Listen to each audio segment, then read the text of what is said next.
Trinidad is 65. In Suriname is 60.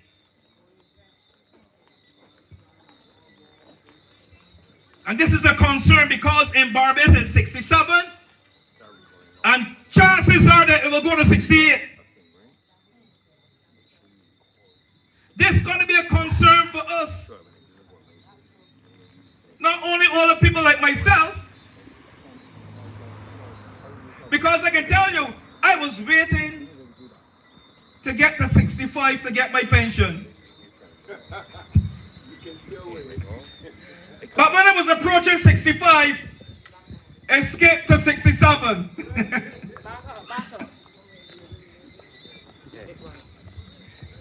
But seriously, I believe that the NS system needs to change. True.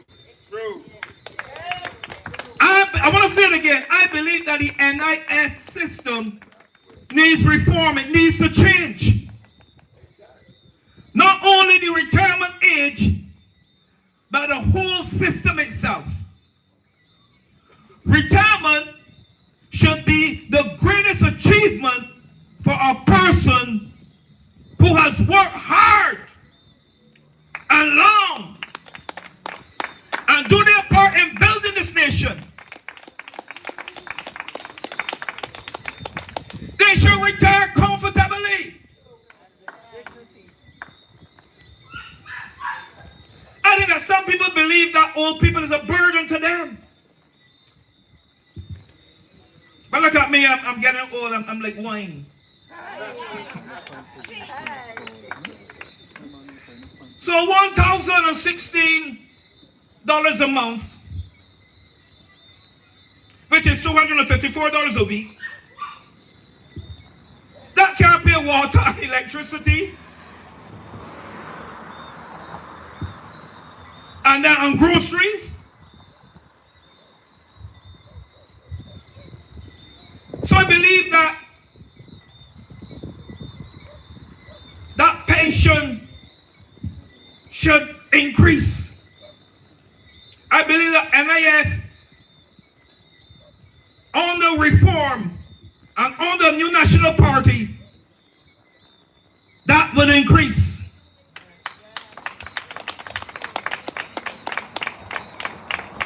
And the thing about it is that other people, and when I talk about other people, I mean the parliamentarians, their pension is all up in the air. While other people who have worked hard to build this country are struggling. Some old people living by themselves, living in deplorable conditions. And don't tell me that they don't know, but they don't care. Government should be able to do a lot more with contributions that come into NIS and not borrow and don't pay back. Government have borrowed money from NIS, and I must say a substantial amount of money from NIS, and then write it off. Money that is supposed to secure us in our old years, this government refused to repay. But under the new national party, we will bring reform to the NIS. We believe that it can be lowered. We believe that the age can be lowered, not rise. When it comes to land, let me touch on land for a few seconds. Barbados is the only place that sells their land. I lived in Anguilla for 4 years as a prison officer. You can't come into Anguilla and buy land. They will lease you it, but you can't come into Anguilla and buy land. And it seems that we are quick to sell our land. And the government is quick to give it away. prime land at James Lane. You give to a commercial bank. And people in St. John, people in our constituency cannot even own a piece of the rock. This is not fair. We must have a Barbados that is for Barbadians.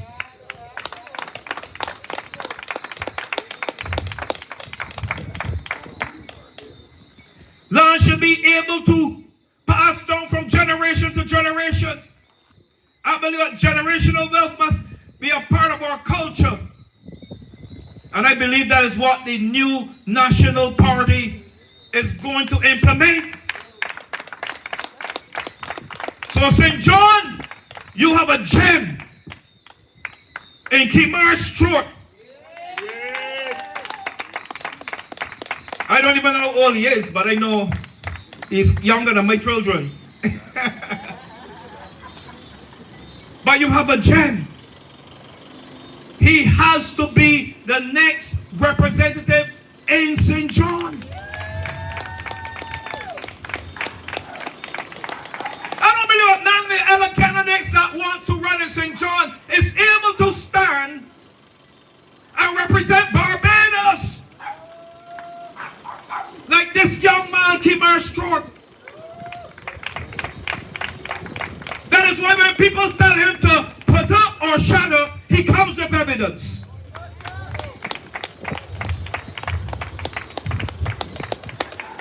We got to be sure that Barbadians reach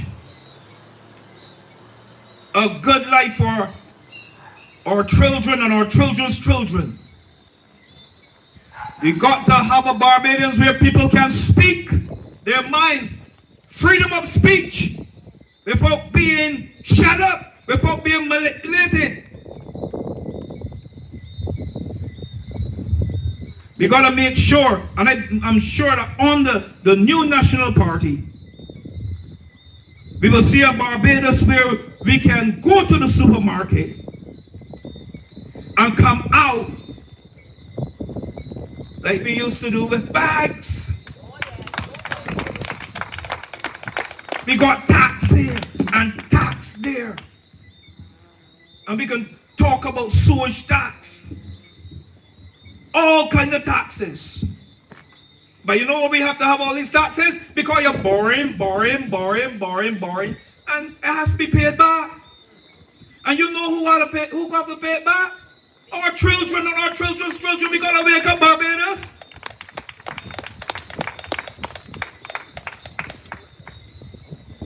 We gotta make sure that policies are in place, that people can have access to housing and first-time owners.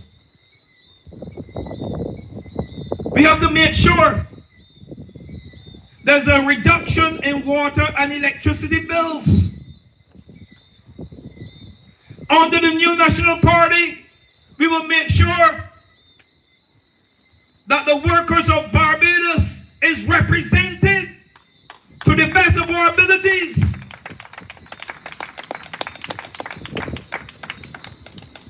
And we're going to make sure that our representatives of where we get in cabinet, we are not resigning. Because we know that in cabinet, we have an opportunity to better represent the people of this country. So St. John, we need to put Kimar Stewart in cabinet. We need to put Ingrid Best in cabinet. We need to put Karen Clark in cabinet, where we can better represent the people of this nation. So next election, whenever it's called, we're gonna vote for NNP. And we're gonna put our people in positions where they can represent the people of Barbados.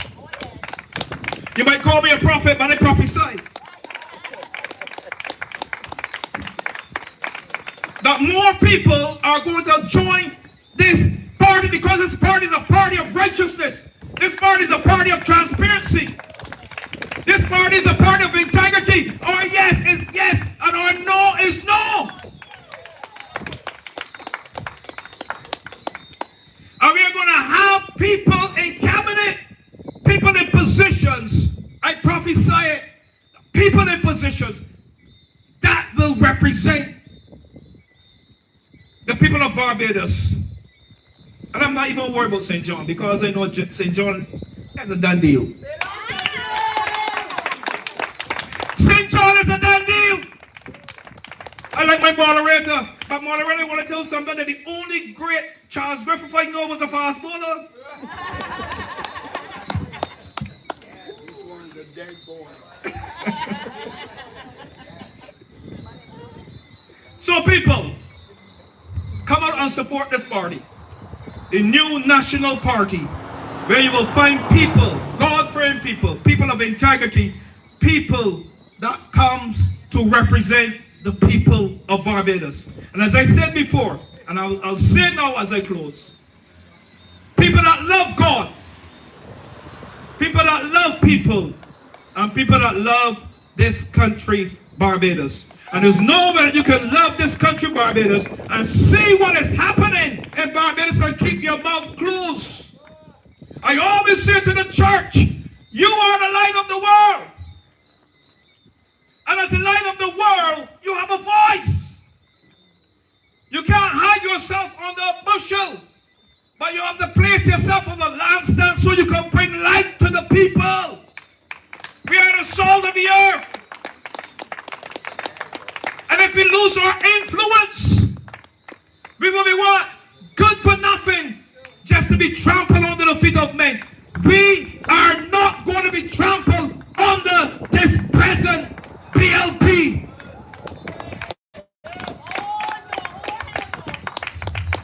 As I go, I can tell you one of the things that you can see a party go to the lowest. When you can say people from the Barbados Little Party, not from Barbados, from the Barbados Little Party, to get involved in another person's elections, you have gone to the lowest.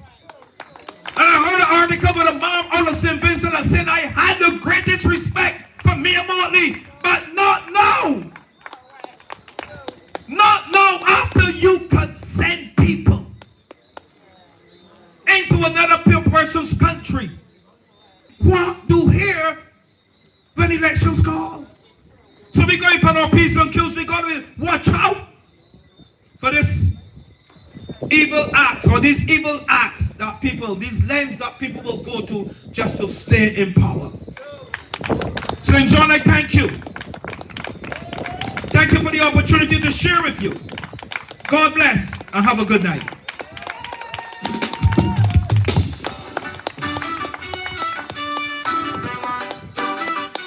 New National Party, this is the time, yeah. Too long we suffer under pressure and scheme. Politicians talk pretty but the people don't eat. Came back home with vision, not empty promise speech. Impulses for tomorrow, not just harvest with the feast. Integrity like heart, that's the foundation stone. No sell out to the highest, they compromise the throne. Service to the nation, that's the oath and truly mean. We never chase the glory and chase the people's dream. Rise up. Ladies and gentlemen, that was Orlando Harewood. I told you he's the next representative for St. Michael South Central. And I'm sure he's going to beat Miss Cattle and St. Michael South Central, because she have not been found for 3 years. I want to say tonight to people, you have listened. I assure you that you listened to Mr. Harewood just now, and you hear all the points that he made, and he made them forcefully. But if you listen distinctly, you will realize that he was telling the truth in everything that he's saying. Truth in everything that he's saying. Because what he was saying, I already know. we don't come nilly-lilly, we come willy-billy. And cut them neighbor strings too. That's how we just do. Nilly-billy and cut their neighbor strings. That's what we do. That's what we do to the Barbados Labour Party. Now I learned today that the Barbados Labour Party, they're saying that they're going to cut the VAT tax in December. Well, this is December. You should have announced that for Christmas. You should have announced that in October. You can't wait till December for announcing December, because if you said for Christmas, it means it's only 25th and the 26th you're talking about.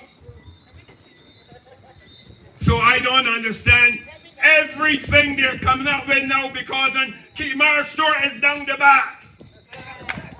They're coming with everything now. Look around and see Charles Griffin bring basket and whole around now too. They're scared. I know they're scared.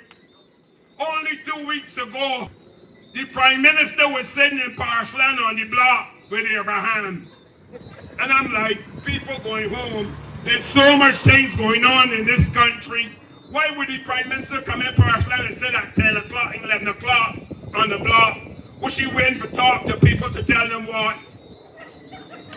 Support Abraham? Well, he haven't been here for many years.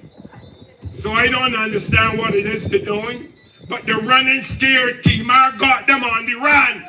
The new National Party got them on the run. And I know they got them on the run. And it wasn't yesterday I said that. I fought against them. Fought against them. They're not good stewards of this country. They're not. They're misleading. They're not telling the people the truth. And that is a bad thing for a party and a government that's in office. They don't know what they're doing and they're confused.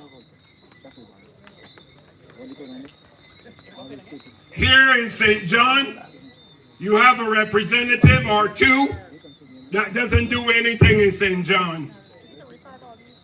They should and they don't know what to do. The whole party's confused.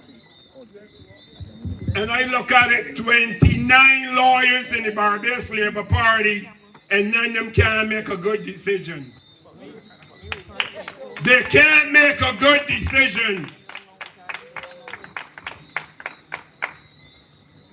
When things ain't going right, you're telling one another, effective immediately. Today at noon, I resign. I resign effective immediately at noon. That's what they're doing.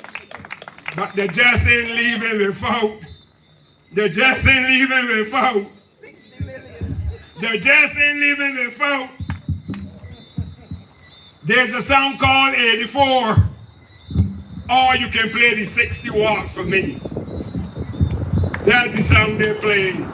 That's the Barbados Labour Party. That's the party that Mayor said on the 26th of November.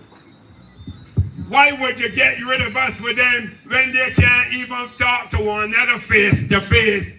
And I was asking, who the hell was she talking about? She was talking to Shane Ralph Thorne. Because that's the only other person she can talk to. She's not good. She's not good as a steward of this country. She's not good at all. Being using tricks is not good. Tricks doesn't make you a good person. It leads you on to things that you shouldn't be, but then you become because of tricks.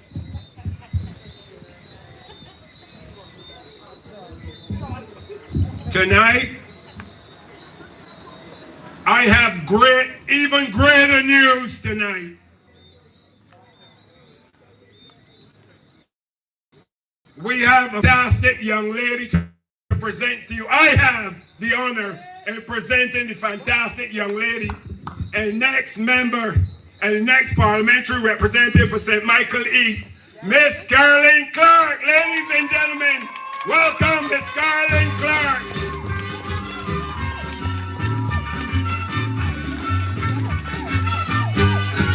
Put up and shut up, we ain't putting up. Not shutting up the NNP. Here to do the people work. Unity, strength, prosperity. Rebuilding Barbados for one and all.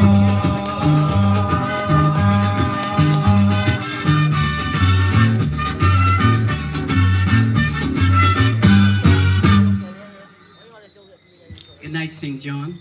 Good night. Good night to all in the hearing of my voice. I want to start by saying this is a true privilege for me, and it is an honor. Not just to be speaking to you, but to speak to you under the umbrella of the new National Party, with the President, Mr. Kimar Stewart. And before I go any further, I just want to say happy birthday, Mr. Stewart. I would not be here if I didn't believe in the vision that Mr. Stewart holds for St. John and Barbados as a whole. He's not doing this out of ambition to become the next Prime Minister. He's doing it out of love for the people. And I'll tell you why I say that. Before I put my voice behind anyone, I watch. Mr. Stewart used to be at funerals, weddings, even if he knew the person who had deceased. And that shows me that he's a man of compassion. It shows me that he's a man of the people. Because many times, sometimes not even your family turn up to your funerals. And I am going to say, I took a leaf out of Mr. Stewart's book. And I started to attend funerals. And I started to realize that the community that we once had, and I stress had, it is gone. The young people, they're being neglected. They're being left behind. They're being told what to do and how to do it, as if they don't have a mind of their own. When I was younger, I realized that if someone was abusive and if someone ill-treated me, I had a choice. In Barbados, we only had two choices. It was either them or them. Now you have a new choice. Now you have a firm choice. And that choice is the NNP.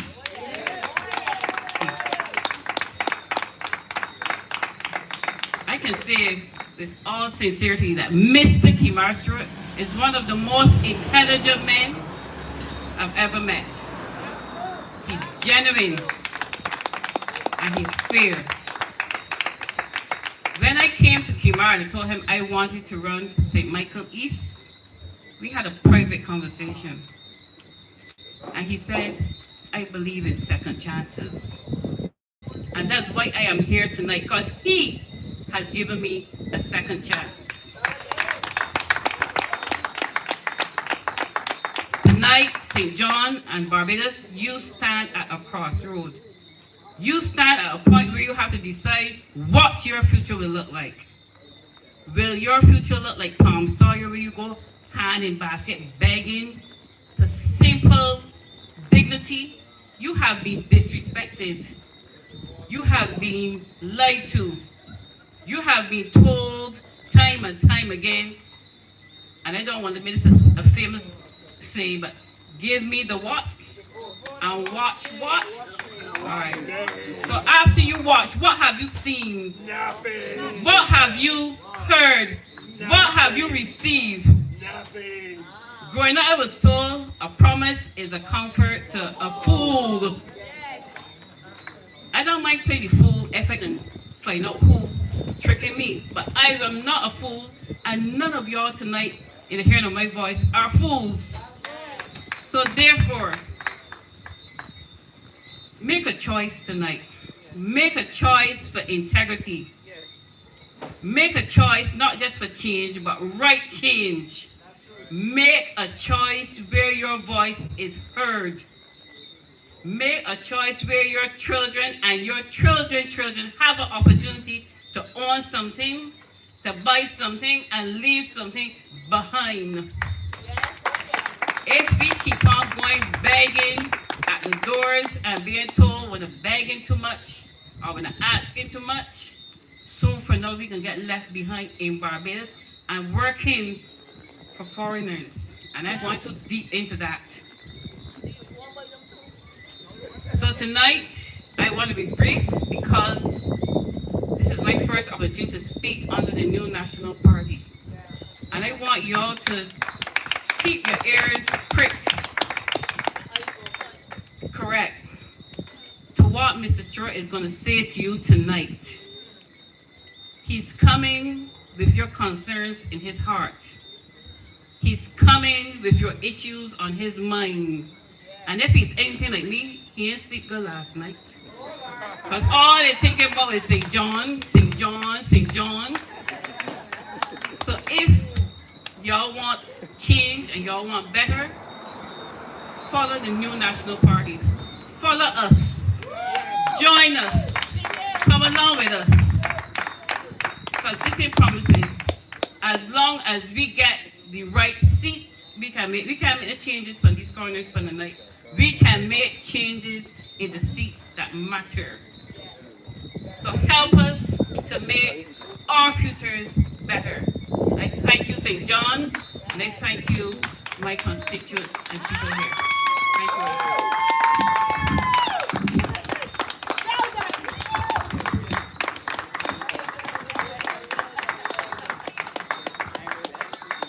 Ladies and gentlemen, that was Miss Carolyn. And I want to say that you don't have to speak a whole night to get your point across. And she made the point here, but this is not her constituency. And I can assure you, she'll be hitting harder in St. Michael East. I can assure you that. Now tonight, you all know tonight, this is the 7th day of December 2025, and this is Kimar's birthday. It's Kimar Stewart's birthday today. And you know, it is a pleasure for me and for all of us to be here at this meeting, celebrating his birthday with him. And we know that he will have many, many, many more birthdays. But the next birthday, he will be the Prime Minister of Barbados. That is the problem. That is why May is so scared. May is scared as hell for him. Because she can't get it shut up now, put up. She's scared of him. And he's the one that made the Prime Minister shut up. Go and look and go everywhere on the sites and see. He's the one that make her shut up. And she never come back out to put up. She shut up one time. So you don't have to be rude to anybody, but you can hit them hard where you have to hit them hard. And Kimar knows exactly where to hit me. And that's why she's scared. She's not scared of the Democrat Labour Party.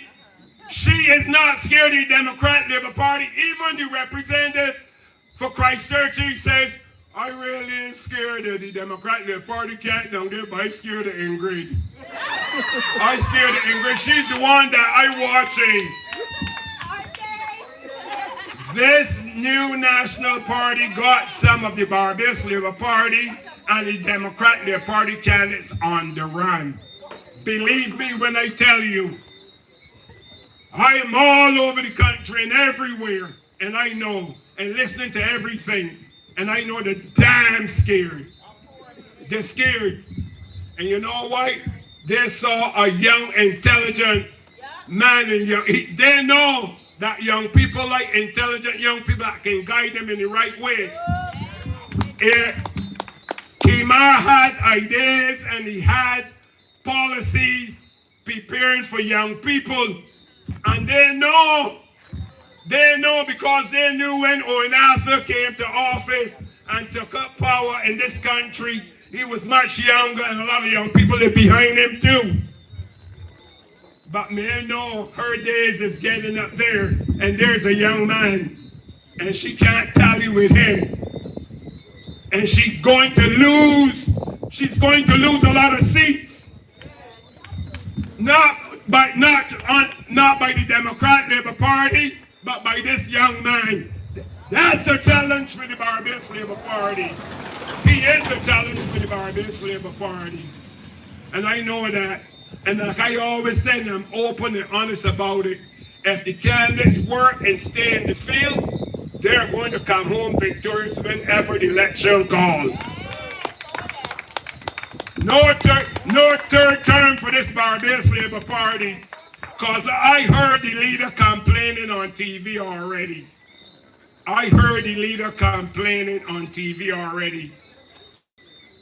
And I know what I know since 1976.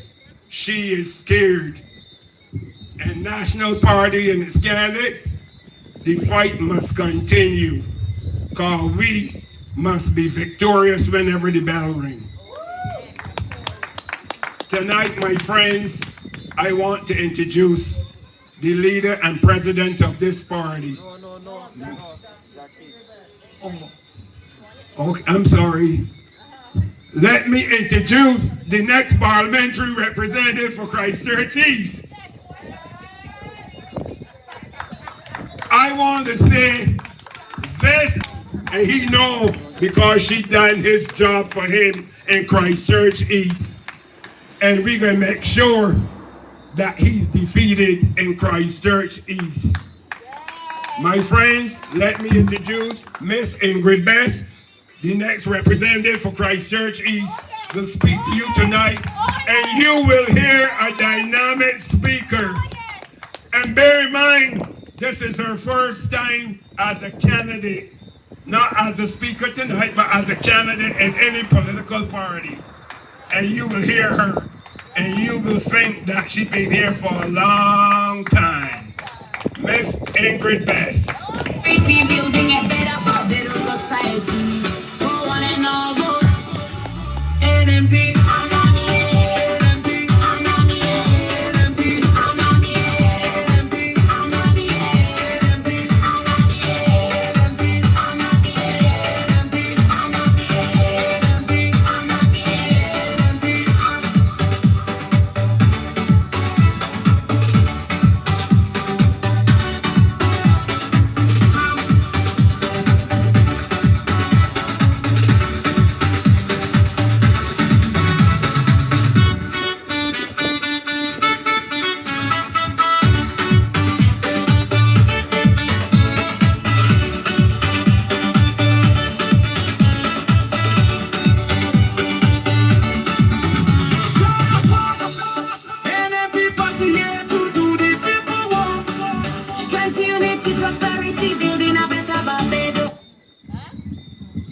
Good night, everyone. Good night.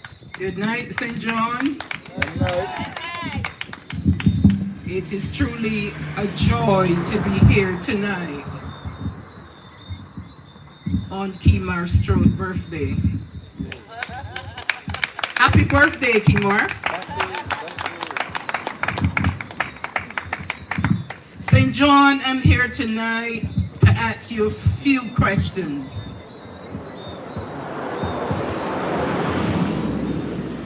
I want to know if you're satisfied with the representation that you're getting.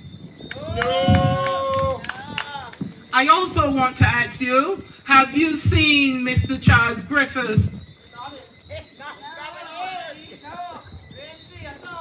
After voting for Charles Griffith and not seeing him, there's one thing to do, and that's to give him eviction notice. There's so much work to be done in, I almost say Christchurch East. There's so much work to be done in St. John. And Charles Griffith is in the gym doing push-ups. The reason he's in the gym doing push-ups is because he's weak, even in this constituency. But it's too late for push-ups for him because Kemar Straw is going to take him clean out. St. John, as I get out my car and walk through here, there's so much young men, and not one of them is satisfied with the representation that they're getting. And that is not only in St. John, that is throughout every parish in Barbados. That people are not satisfied with the representation under this Maymontley administration. But still we have some people who are saying anti-mayor. And some of them are being treated like worse than dogs. And it's time to get up and say enough is enough to this administration. How long can we survive under this administration? There were times when we go to the supermarket, we can come out with 10 bags almost with $150. Today we are coming out with one bag and it's $150. Inflation in this country is skyrocket. Mothers with 3 and 4 children don't know where the next meal is going to come from. Children are crying and saying, "Mommy, what is there to eat?" And poor mommy is crying with them. We have to stop that. People are going to the welfare department for food voucher. And when they get there, they're hearing you don't have appointment. Have to turn back empty. We have to stop that. We want to do something good in this country for the people of this country. Give the NNP the opportunity to take this country to a new and a better level. And that is with Kemar Short, our new representative for this party. A young man of integrity, a man who is vibrant, a man who has the best interests of the people of this country at heart. A man who believes that all should eat at the table. That's the kind of representative we want in Barbados. This is a government that is interested in their friends and families. This is a government that when people are retired and they're their friends, they bring them back and give them jobs that the young people coming out of university can be doing. It is not easy when parents send their children to university and then when they come out there's no job for them because the old retired people is sitting in them places.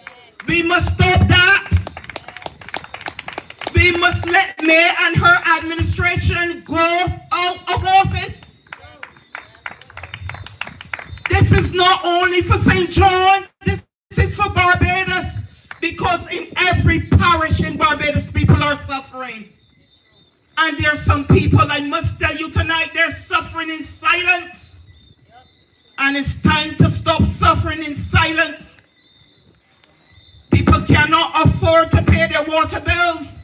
The sewage and garbage collection is a bill that we plan to take off of poor people's money.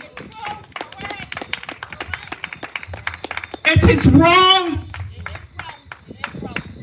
And every month people water bill come in, it come in due for disconnection. And they're talking about water disconnected and shame. They go at the standpipe by night. They're being to Wilfred Abrams' office. And he tells them go to the welfare. That is not what a representative is supposed to do. because money is allocated at every constituency office for the poor, and these people keep it in their pockets and spend it. So tonight, St. John, I'm asking you to make a decision to vote for Kemar Strait, one that includes all. Look in St. John and say the monk schools that are closed. Mothers have to go away distance to take their children to school. If something happened, God forbid, no transportation for parents to get to the school. You must no longer put up with that. And he is in the gym doing push-ups. He must stop that. He now come through this community only since we was at Carter's 2 weeks ago. And this is 7 years that he have been in this constituency, the representative of this constituency. I am asking Kemar not to shut up, but to run them out of office.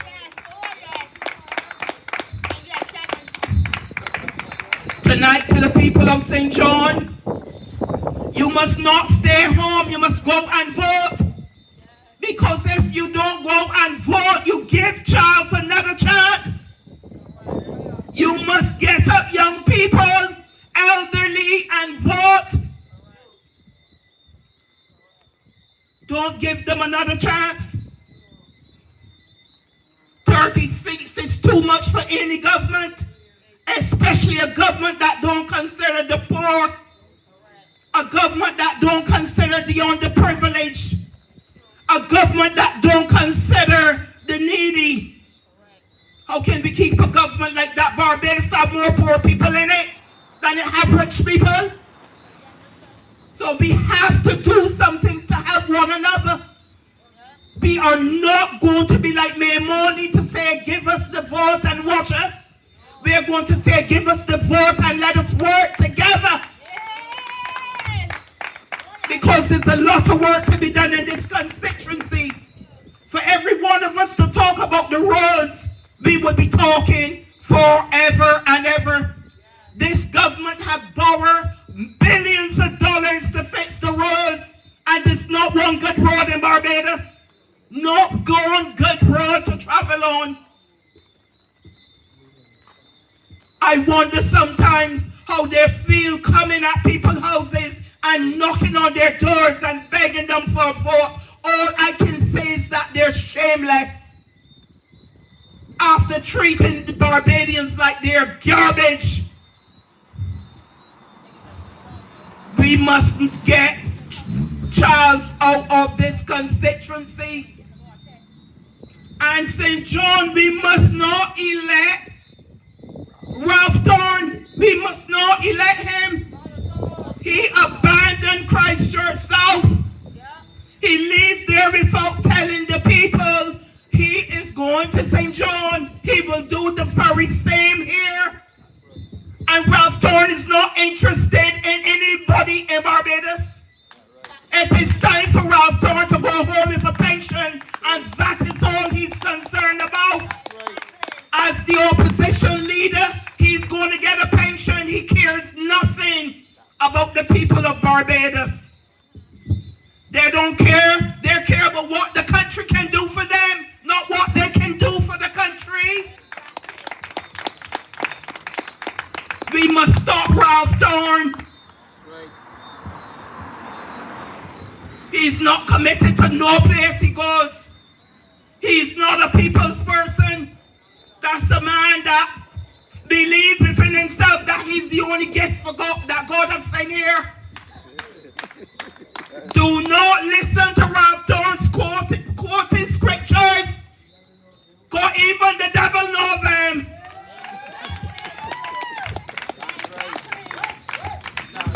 These people in Parliament, they get up and they quote from Genesis to Revelation to fool us.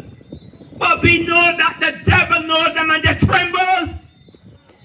So don't be fooled by anything that Ralph Thorne said. I heard Ralph Thorne said in Parliament, how we get here He asked the question, how we get here? And he said the Democratic Labour Party is who have us here. And today he's the opposition leader of the Democratic Labour Party. So I ask the question tonight, St. John, who sent him here? The only person that sent him to the Democratic Labour Party is Motley. She sent him to destroy it. That this Barbados can become a one-state government. But the only persons can stop that from happening is you in St. John, you in Christchurch, you in St. Michael South and East. We must vote against it because it's light as it may sound. If May Motley ever get 30 seats again, this will become a one-state government. And if she's a dictator now, I don't know the word for her then. We must get her out of office. She is so scared that she's saying, when I'm asking for a position, I hope that when I get an opposition, when I like one I get, that's scared to tax. That's to get people scared. Stand up against her. Stand up against her administration. Every one of them have failed. Every one of them. And she's trying to destroy Boat Here. Boat Here don't belong to Amo Motley. Barbados belongs to us. And we must take it back from their hands. So tonight, I am asking and I'm pleading with the people of St. John to give Kemar Stroke that vote for a better Barbados, for including, to be able to include all. A man that loves people, a man that only wants good for Barbados. This is a young man. He didn't have to be here, but he see the struggles of people and tell himself, I can do something. So tonight, work with him. Work with him. Let him be your servant tonight. Good night, St. John. God bless.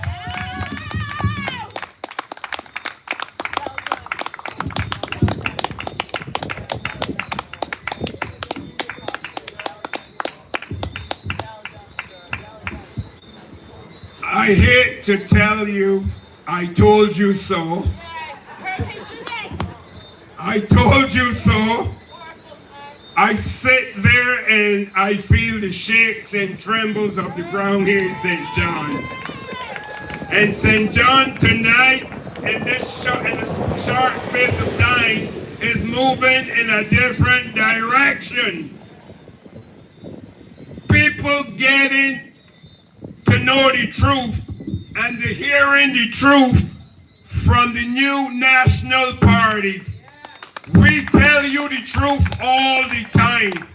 We might hit hard, but we tell you the truth. We're honest in telling you the truth all the time. And you will go on to find out throughout this country that the new National Party, under the leadership of Kemar Stewart, tells the people of Barbados the truth at all times. We would not lie to you because there are already two live parties. Some of us are Christians. And we have strong beliefs. That is who we are. Mr. Stewart is a Christian. Miss Ingrid Best is a Christian. I myself is a Seventh-day Adventist. But I have to tell the truth when I speak because God still wants me to tell the people of St. John and Barbados the truth. So I have to speak the truth. So when I have to hit them, I have to hit them. Right. Ladies and gentlemen, it's a good night for the people of St. John and for the new National Party, for all the candidates who are here tonight, and for the President and leader of this party, Mr. Kimar Stewart. I know a lot of people stay at home and sit in the windows and the doors in the house and listen. But we give them the information that they need. And that's what we do. We come out and give them the information and tell them the truth. And they can make their decision. But this party tells the truth every time to the people of this country. And tonight, I have the greatest honor in introducing not only the birthday gentleman and the leader of this party on his birthday, I am introducing the president of this party, Mr. Kimar Stewart. Ladies and gentlemen, welcome Mr. Kimar Stewart, a young and intelligent man. Life. Celebrate life, celebrate life. Celebrate life.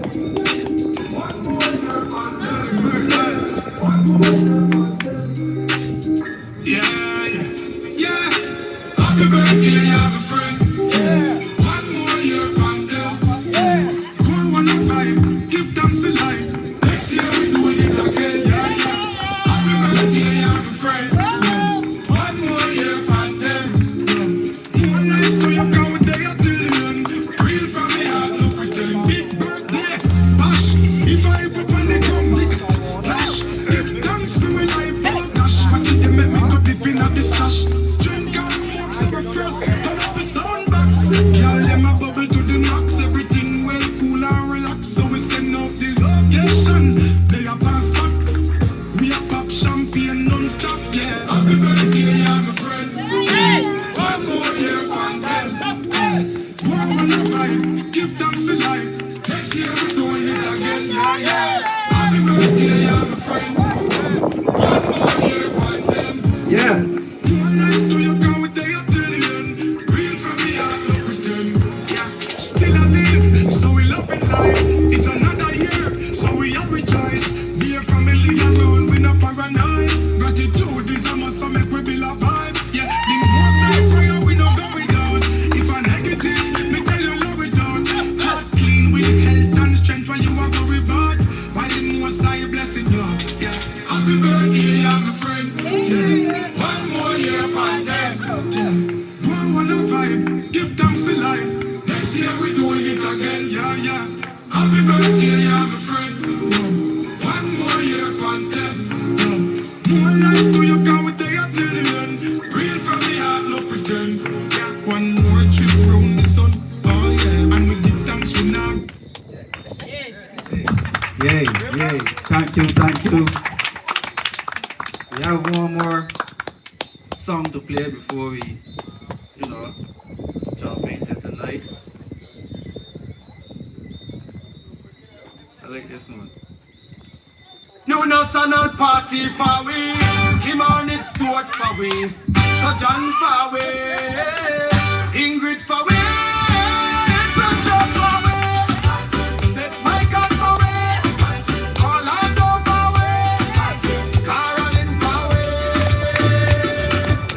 Vote the NNP, vote from St.John to St. Lucie, vote for the new national party.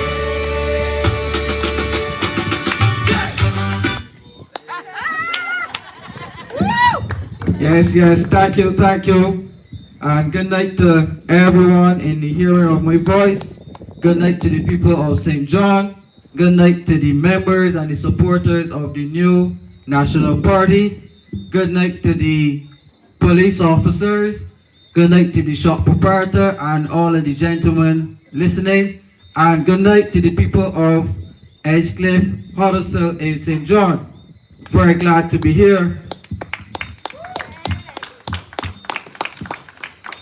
My name is Kimar Jabari Devon Stewart. I was born on the 7th day of December 1994. I am 31 years old today. And I am glad to spend my birthday in the constituency that I intend to represent at the next general election. I'd like to say good night to a great gentleman who has gone to the other side, the great beyond me, Mr. Wendell Calendar. He has passed away on the 4th of December, and he was the editor of my publication, my book, called Alternate Views. So we thank him for, assisting me in this publication. This is like the economics Bible, you can learn a lot of truth, as you will say in here. So we, give Wendell thanks for supporting when he was alive, and we also thank his wife and all other persons who would have contributed to Alternate Views, the book. So you see, I have on the same color, purple, as the book. Yes. So tonight is going to be a purple night. Black and blue for some, but beautiful for others.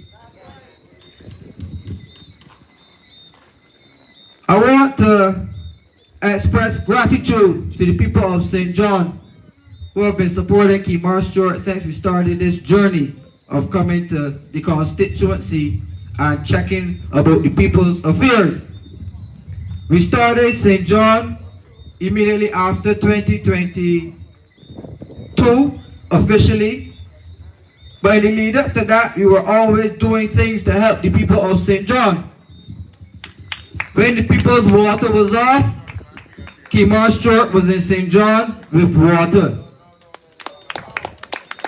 Up to now, the representative I have not seen delivered a case of water to those people when the pipe was off. And he was minister in the Ministry of Water Resources. So if the Minister of Water cannot even provide water for his constituents, it was so bad that the man that Ingrid Best is going to be in Christchurch East told the people in St. John that who they have water for about 6 months, that their dry pipes may have a leak. And that was Wilfred Abrams. So I am saying to the people of St. John, next time around, remember that you had a water issue and you had government officials minimizing and belittling the troubles that you had to face in getting running water to your homes. The water was off and you still had to pay a water bill. The water was off and you still had to pay a sewage tax. Nobody in St. John is connected to a sewage. They said the sewage tax was supposed to be on for 18 months. This is 18 months, about 6 or 7 times now. And we still have to be paying sewage tax. Clay Maskell, $80 million a month. He admitted it on radio. So if they're making $80 million a month in garbage and sewage tax, tell me why the police can't get a raise. Tell me why the teachers can't get a raise. Tell me why the sports council workers cannot be paid out. Tell me why the workers at urban and rural cannot be paid out.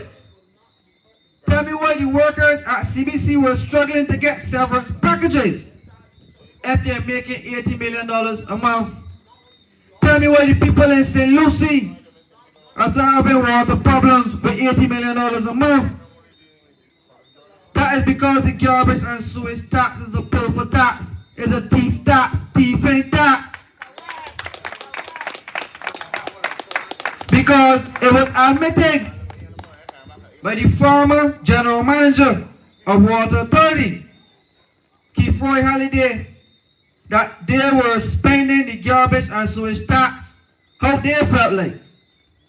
And that their sanitation was not being paid the $1.25 or to the $1.50 to run sanitation, but that Water Authority was holding on to it. So they were starving sanitation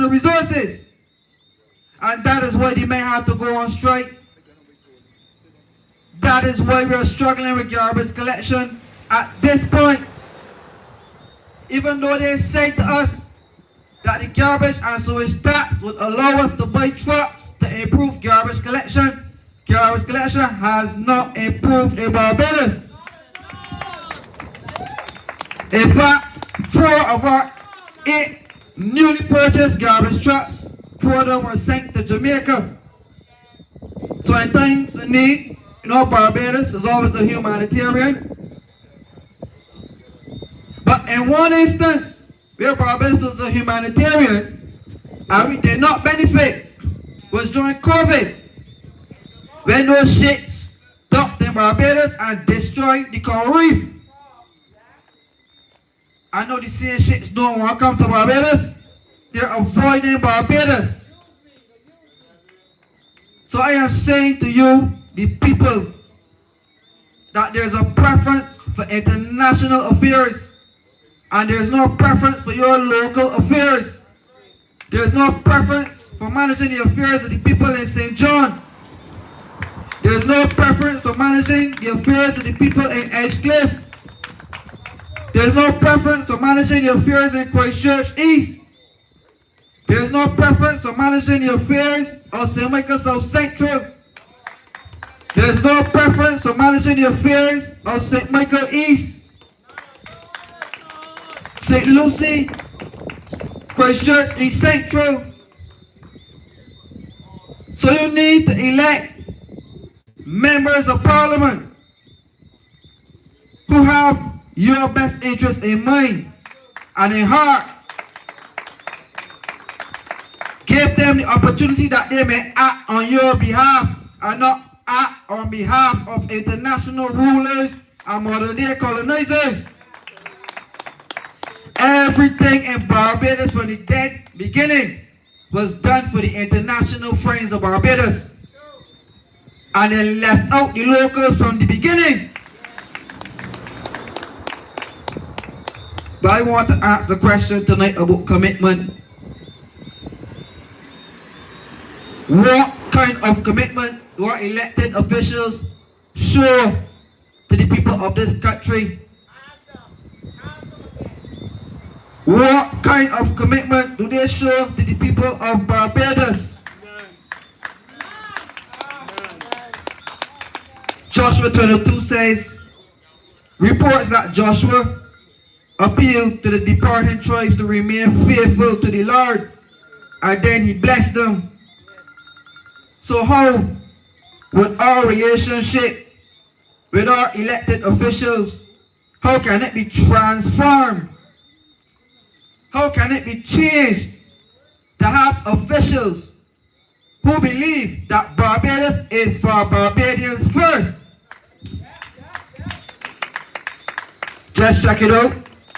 Check out the east coast of Barbados. The Scotland district is being sold off. St. Joseph, Charles River, sold off. Martins Bay, sold off. Concept Bay, on the chopping block. St. Andrew, on the chopping block. So if they're selling out all of the eastern side of Barbados because they did it with the West Coast, let's not forget that the Barbados Labour Party under Oinafa developed most of the West Coast, and they sold out good prime beach lands, even forced the people who had chattel houses and other small houses on the beach side to have to move because a wicked government at the time raised the land tax on those people, and therefore they had to sell their beachland properties. And the same thing is happening again in Barbados. We have a problem at Martins Bay, where people believe that they own as far as out to the rocks in the sea. Government lawyers, government officials selling land to non-nationals and telling the people that their landmark is all out in the sea. Never ever have I heard it before. Barbados has no private beaches. No private beaches. But we have a government selling landmarks out in the sea. Well, I got a piece of snow to sell you in Barbados.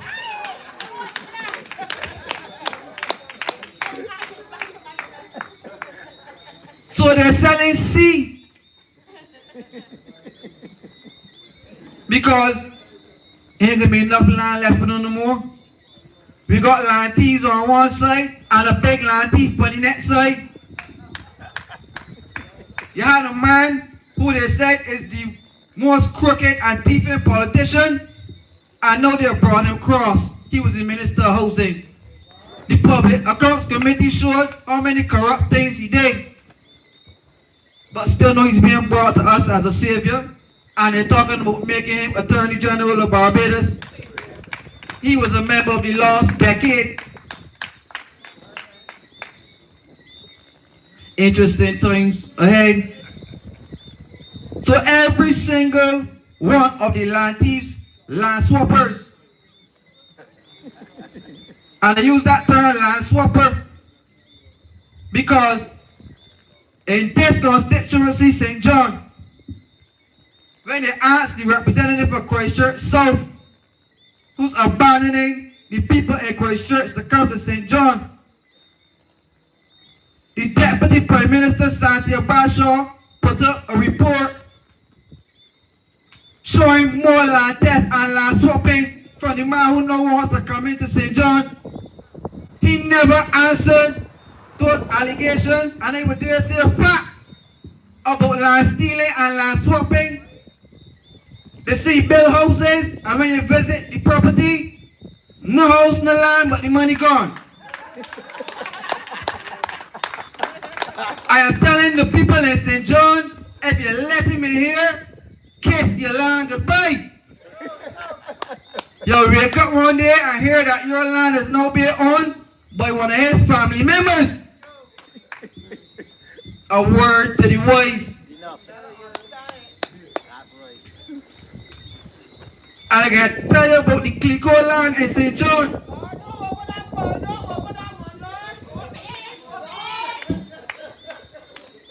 We witnessed the worst and most corrupt scandal ever in the history of Barbados, called the Hope Project. The pool plantation was included in the Clico lands. And I can give you some homework, find out who was one of the lawyers on Clico. Land swapper. The government went ahead to construct houses at Pool in St. John. They said there were at least 100 and some houses being constructed at Pool in St. John. We visited Pool, and less than 30-something partial, broken up structures were being constructed, well, abandoned, because they were covered in grass and all types of things. I went up there. This was even when some land swappers were still in the Barbados Labour Party and not even dreaming of crossing the floor. I went up to Pool and did an investigation. $60 million out of the Housing Credit Fund, which is administered by the Central Bank of Barbados, gone. 60 million gone. 30 partial backup structures at Pool. When we exposed what was happening at Pool, the chairman of Hope, who was a non-national from South Africa, he was also involved in the same Four Seasons project.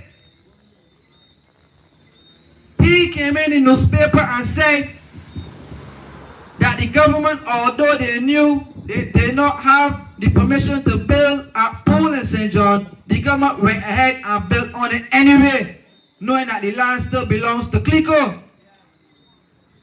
Charles Griffith was minister in the Ministry of Housing, and he allowed this corruption to to take place in St. John, a place he claimed that he was born and bred in, and government corruption is stretching its tentacles all up here. So the people ain't got no houses at Poole. The people ain't got no houses at Colleton like he promised. But I tell you about lies and corruption, they go together. Because he was complicit in the lies. He told Barbadians, and you can go reference it online, that these 187 houses were being constructed. And when we got there, less than 30 partial structures were there. Again, more lies to the people. So I am saying to the people of St. John, if you allow the Barbados Labour Party to continue, you're going to wake up landless. You're going to wake up a renter in your own home. So I ask you about commitment. How committed are they to the people of Barbados? How committed is Charles Griffith to the people of St. John? If he would allow his colleagues to come up here and steal the people's land. So what is the full status of all of the Clico plantations in St. John? I tell you, if you allow the rat to get it well bitten.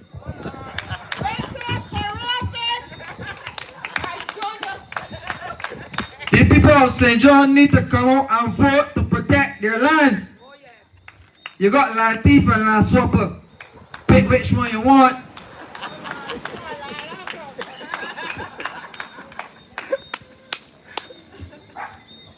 You have another option on the table, and that option is a new National Party and Kimar Stewart, who will be contesting for St. John. You want someone who has done the work. You want someone who got up there and met the people. Someone who wants to bring programs to help the people in this constituency. This constituency was represented by some great people previously, but it was always excluded from the development of Barbados. So I am asking the people of St. John for the opportunity today and at the next general election to allow me to bring that development that Errol Barrow and David Thompson would have wanted for St. John. Allow me to represent you in Parliament. I have a long life, I hope and I pray.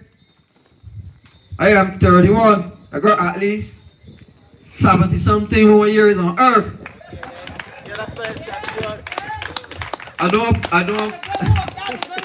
plan to be in Parliament that long.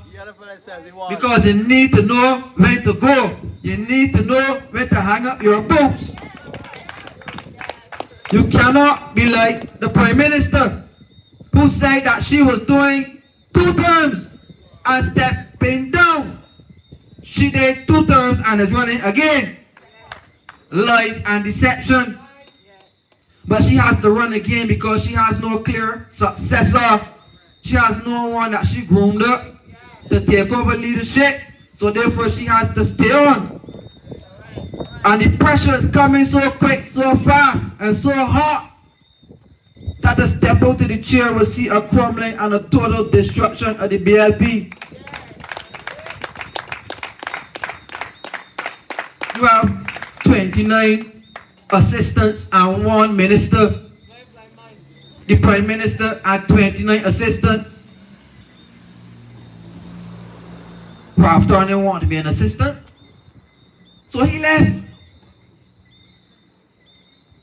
So I am saying to you, people, recognize, do not allow these BLP push-outs to then come to you because they're looking for an extension on their life, their parliamentary life that would have been ended this time.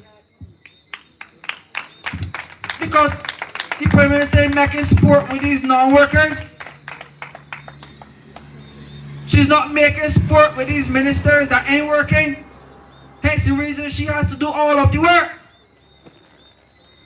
So I am saying to you, the people of Barbados, relieve her of some of this work.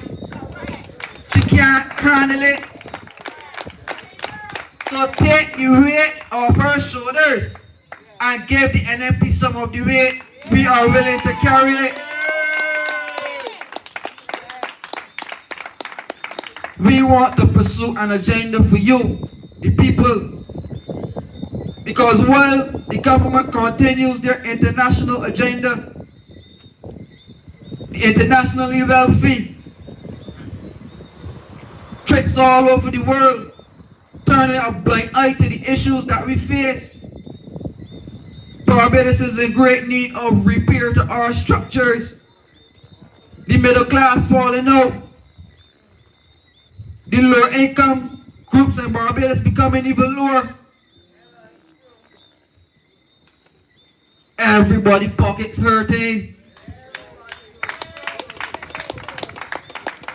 And the government is placing us in a situation where our social welfare institutions are being dismantled and destroyed because we would have borrowed billions of dollars from the IMF and other lenders, and therefore we have to cut back and cut back and cut back and cut back to be able to pay back debt, interest and principal on these IMF and other institutional loans. And it is going to get worse as Barbados proceeds. Just check it out. Transport board to be privatized. I can go as far to say that if we did not go to the IMF to borrow the amount of money that we borrowed, they will not have to privatize transport board. They will not have to privatize CBC. They will not have to merge all of these government departments, etc., and cut back and cut down jobs. But the IMF always said that Barbados is a welfare state and it is too generous to its population. So we had about 3 IMF programs so far, and we are on to number 4. And the people need to wake up and realize what the IMF is all about. And study the countries that come out of IMF programs, how they stay after these programs. The poor gets poor. The middle class is destroyed. And the elites of the country continue to get the wealth in association with other bigger elites. And the people are left to the wayside. I have a very interesting observation to make. The Minister of Education in Barbados said that they want to send to each parent the figures that are associated with the cost of delivering education for each child in secondary and primary school in Barbados. I want to say to you, the people of St. John and Barbados, that statement is the beginning of the privatization of the delivery of education in Barbados. Teachers, be warned. Teachers, be wary. Because the government wants to take education out of their hands and put it into the hands of their friends, who can then open schools and reduce the overall head count in public schools and encourage Barbadian parents to have to pay for the children to go to private schools. I put my head on the block for that. Because the education budget, roughly on estimate, on average, used to receive about $550 million on average every year. And one is being one of the largest budgets to finance schools and the running of schools and school meals, etc. in Barbados. The government then split education in 2. Gave one ministry to Chad Blackman and then the other one over to Sandra Husbands. And then when you add the budgets of the 2 ministries, education and tertiary education and training this year, the money jumped from an average of 500 and some million to about $730 million between the two budgets. So they didn't increase or make it lean or resilient as they claim. One minister who had all of those responsibilities used to spend, again, on average about $550 million on average. But two ministers now spending over 700 and some million make the mass make sense. Show me the decrease, show me the cut. And one of the biggest increases in that funding goes to primary schools and primary education. Show me the benefits coming out to the primary system that increase in money has though. St. John alone, 3 primary schools closed down in St. John. They are claiming that the population in the schools are decreasing. So if the amount of children are decreasing, that would mean that the teacher is supposed to be decreasing. That would mean that the maid is supposed to be decreasing. So the budget should be getting tighter and leaner. But the money going up, and when reducing the head count. So explain to us, where is the money going, because we can't see it.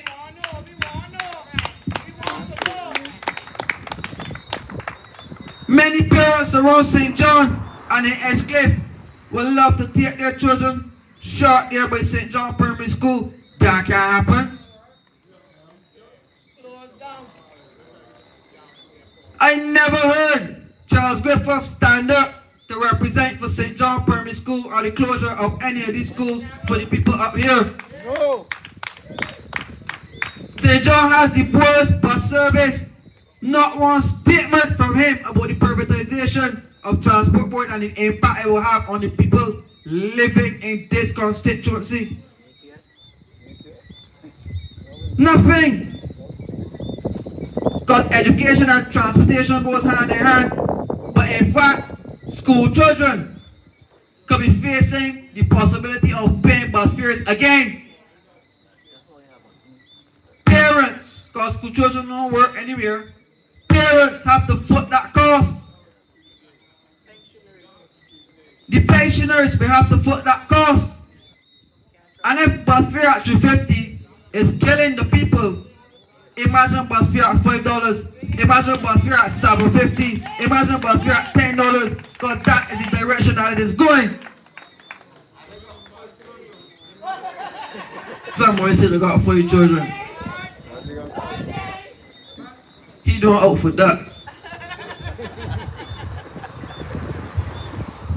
So you understand the pressures. So I am saying to you people, let's talk about transformation, education transformation, and education reformation. All of these nations, the government is under severe pressure right now. Because Barbados is one of the most beautiful places as it relates to free education. We deliver a 100% state-funded education system, which is the envy of the world. Not even the big bad America has state-funded education. So they're trying to demolish that. That policy brought in by Errol Barrow and a few more was the hallmark of Barbadian society. And they're now shaking it to want to destroy it. The same people who benefited from it are now kicking the ladder down for you.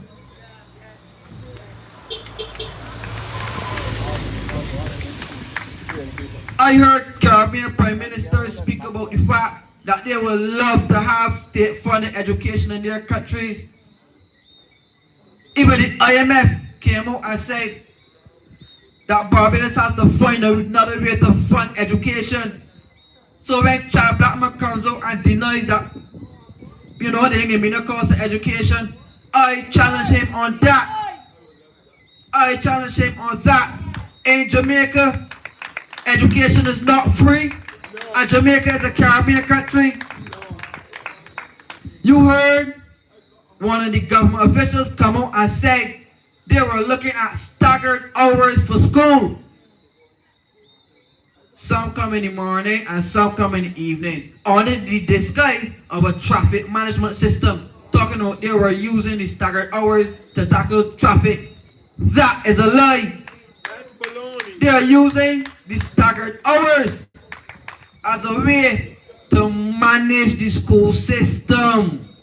Nothing about traffic. Jamaica has that same staggered system where some of the children come at morning and the rest come at evening. I even heard a story once from one of my Jamaican friends who told me that they were so poor in Jamaica that in the morning his brother would wear school the KK outfit, and then he would come home in the evening, put it on, and then he had to wear it after.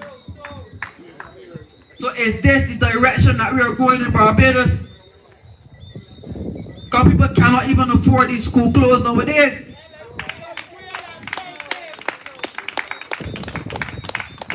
So 100% universal state-funded education is under attack. The traditional model that we have of sending your child to school for free, it is facing a soon sad fate. And this is all in the bid of achieving an IMF target. So the future is not looking so bright for the youth of this country if you continue to allow those who are in power to stay. But the future, the sun can rise over Barbados again if you vote for the NNP. We will never allow any entity or any philosophy to tell us that we cannot continue to support the children of Barbados.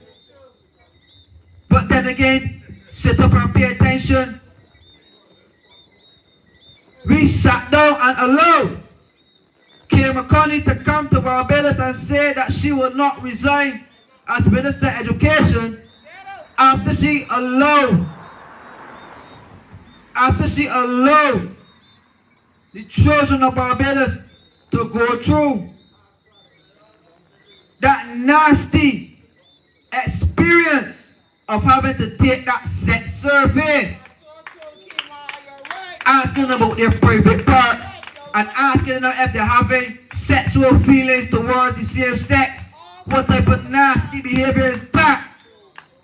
The children of Barbados do not need to be exposed to that type of behavior.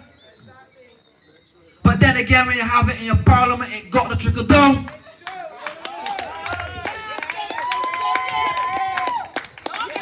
It got to trickle down. So we want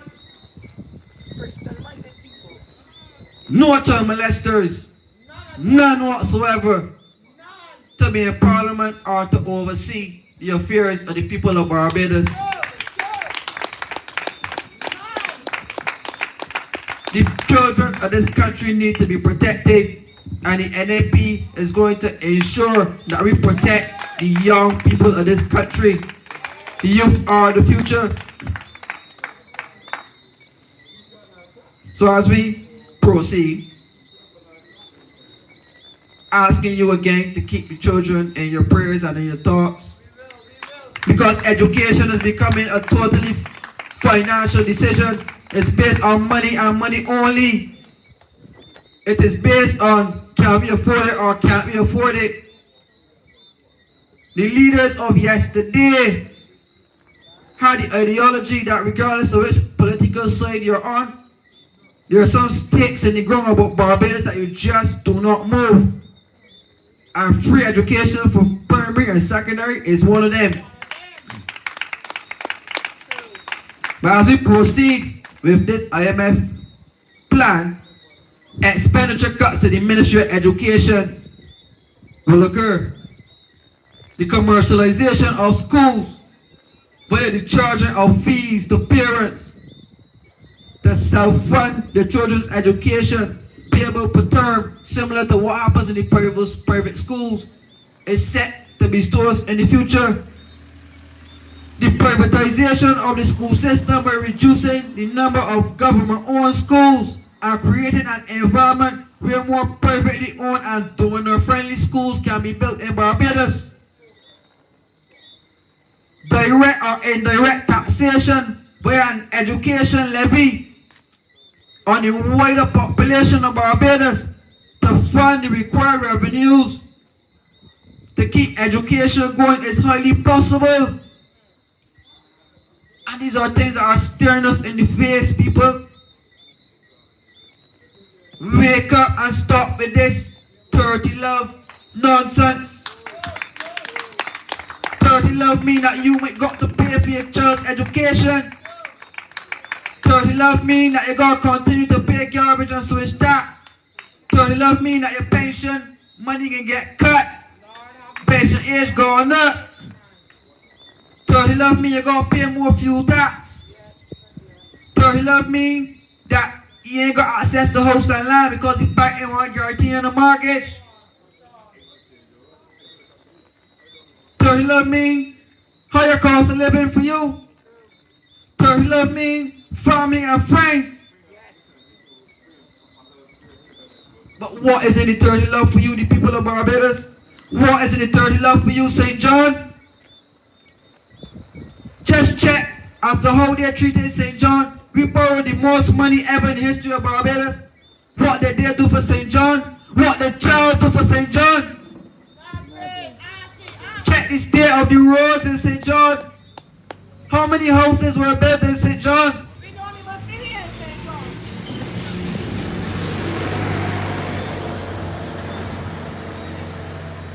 The Minister for Sports and Youth, how many community sports tournaments were done in St. John?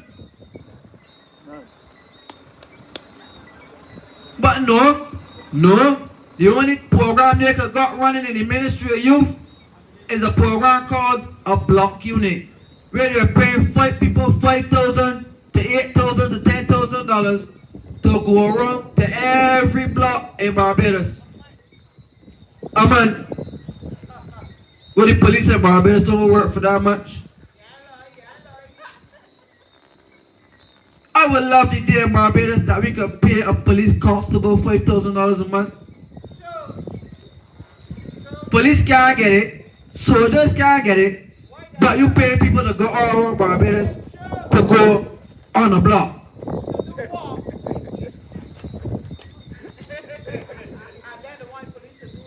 What are you saying to the people who go to school and get education who do not lay on the block? You gotta go and lay on the block to get work. We need to do better than that. The youngsters in St. John need better than that. I know block entrepreneurs and block this and block that and block this and block that. No way, no way, no. Before you go on the block, you live in a house. Where are the policies that can help build sustainable homes in Barbados? If there was work available, men and women would not be on the block. True. But if you encourage the people to be out on the block, to be able to get work, you're going on a dangerous path. I got friends on the block. I love them. I got friends in the church. I love them to see the way too. But you have to be able to tell the truth to guide people on a more righteous path. True. So this glamorization that we are receiving from the policy makers of coming up with all of these block programs which really are not helping the young people. They're not helping the young people. We need a more sustained set of policies for the youth in this country, particularly the young men in St. John. How many people in St. John, young people in particular, can tell you about the work they're receiving, about the opportunities they're getting, about the community development they're receiving? Total silence is what we hear. So I am saying to you, young people, particularly the young men, that when these officials come around, I'm telling you about block this and block that. You tell them straight. You need proper opportunities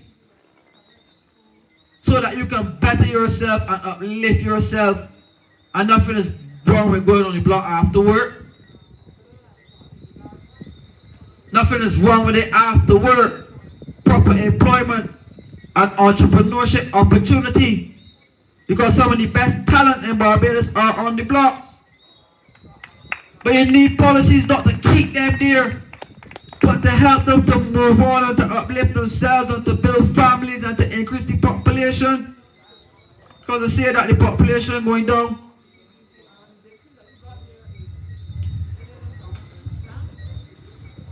As we move on tonight, people, I want to bring some very interesting things to your attention.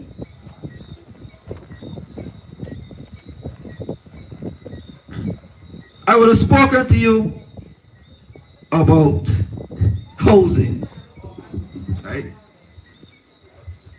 The government of Barbados is set to receive 2 new loans worth US $82.7 million from the Saudi Arabian Development Fund.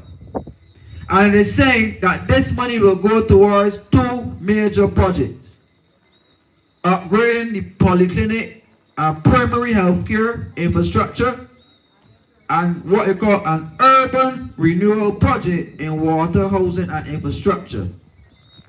And together, those 2 projects are worth $92 million. Polyclinics and primary healthcare. And I touch on this because the St. John Polyclinic is very vital to the people in this constituency. And when you visit that polyclinic in St. John, you hear the horrors and you hear the stories.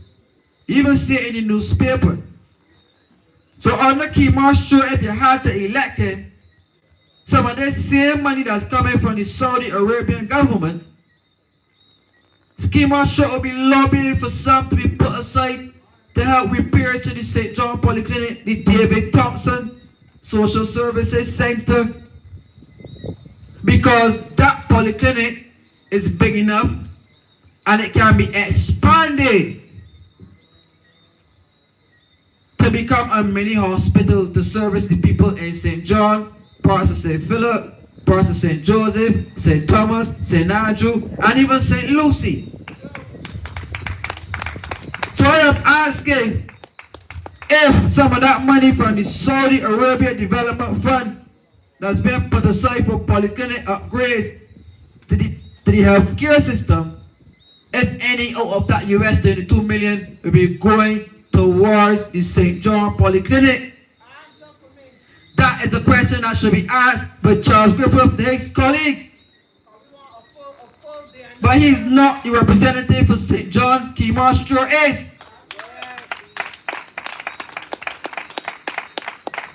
So this money will be coming through the Ministry of Housing. So the question to the Minister of Housing, because I don't know how polyclinic upgrades get on in the Ministry of Housing. That's another concern that we have.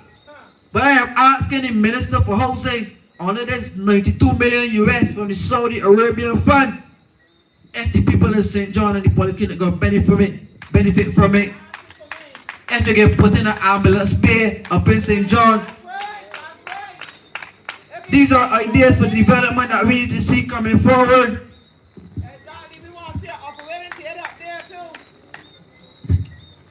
We need better facilities for the people in this community.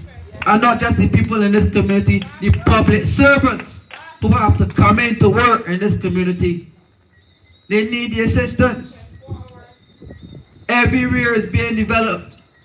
What is happening with St. John?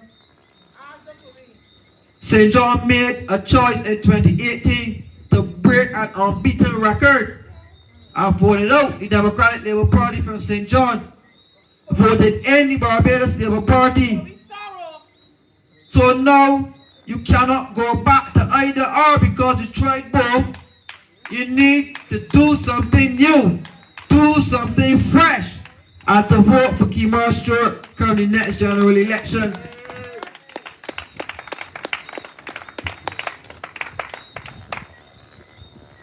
I want to, God, I don't want to go on forever, right? But I want to make a critical point to you, Barbadians. We often hear the term devaluation, and we ask the question, what does it mean? Does the Barbadian dollar really have the spending power that we had before? That when you go in the supermarket, is the money buying you the same amount of goods? No. Why is that? Now we heard the governor of the central bank speaking about something called inflation and the inflation dividend. Now, as taxation go up, no taxation is charged as a percent of the price. So every time their price increases, therefore tax collection will go up. So the government directly benefits from the high prices in the supermarket. Now, as usual, they take us for fools, take us for idiots. They brought out something called a price compact, where they said they were going to lower the taxes or so on certain goods in the supermarket. And you have Ryan Strong saying that they want to give us a VAT-free day. I am here to tell you, the people of St. John, that a VAT-free day is total rubbish. Because most of the food that we use are included in a basket of goods which do not charge VAT on them. Food items, they do not carry VAT. So the VAT, as you know, mainly goes towards hardware items and the more solid items, not really the food. Right? So if they're saying VAT free, but most of the items, that food items that we purchase are already exempt from VAT, then really who's the VAT free they're set to benefit? Because we have merchants in this country who take any VAT, who do not pay in. Hence the reason why a government, a BLP government, can come to power and write off over $1 billion in VAT and income tax in Barbados. Where family members of the government could benefit from that write-off. But if you owe the government a little money, they're running in and they're knocking. We want what we got for you. We want what's ours.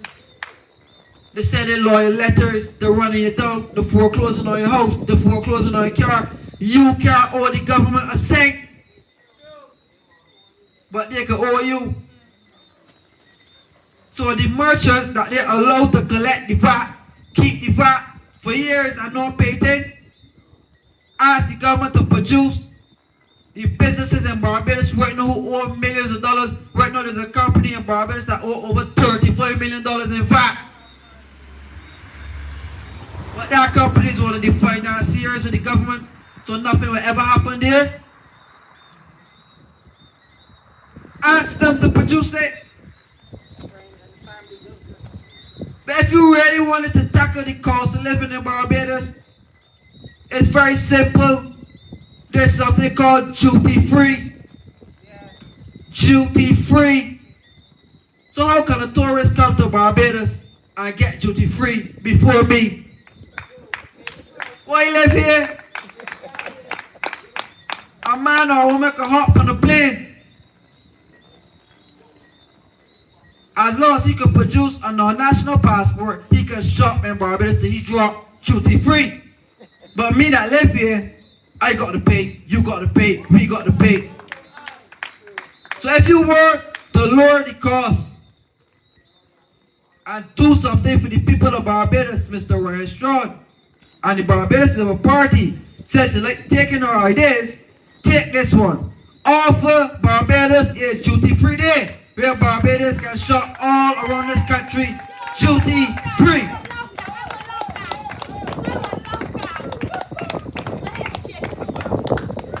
Somebody said the gun care shepherd, duty-free. Barbados are in the majority. tourists are in the minority. Normally we get more tourists passing through here than locals. But not all of them partake in our economy. Many of them are transit visitors. So the same way we roll out the red carpet for the tourists and allow them to shop all over, do it for Barbadians. Barbados is for Barbadians. So as our incomes continue to dry up and our spending power continues to be cut, and as our light bills go up, our water bills go up, gas bills go up, internet bills go up, phone bills, supermarket, can you come to the public and say what has been done to tackle these basic issues that the people are facing? Hardly anything. Because they put taxes on all of these things, essential items they are choosing to tax. So as they continue to ignore the issues that Barbadians are facing, to open our borders to all and sundry, citizenship on sale, opening up Barbados, that people from all over the globe, even some nefarious criminals, once they got the right amount of money, you got a Barbadian passport in 2 years, citizenship. 6 months, but they get talk out, so they pull it back. Abrams again. So the same airport that they say not selling, but leasing for 30 years, giving away our airport to Dubai. They don't have Barbadians here who can manage the airport. Can't you hire somebody and give them a job if you love the people from Dubai that much? But explain why do you have to give over the whole airport? Is Barbados not a sovereign country anymore? You're giving away the airport. You're giving away the seaport.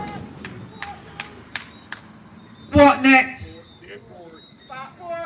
What next?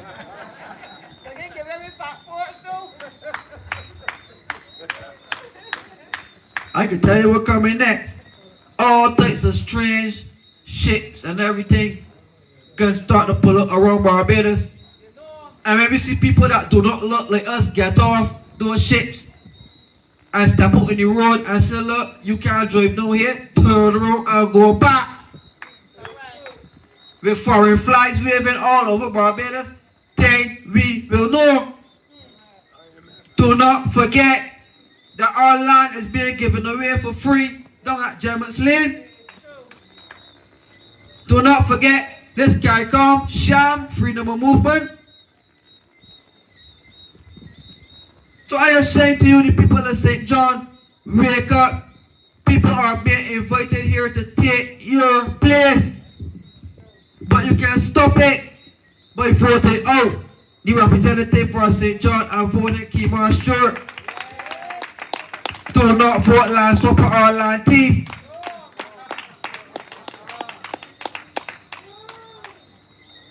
It has gotten so bad in these eastern parishes. The people are losing hope. But we are here to make the sun shine again.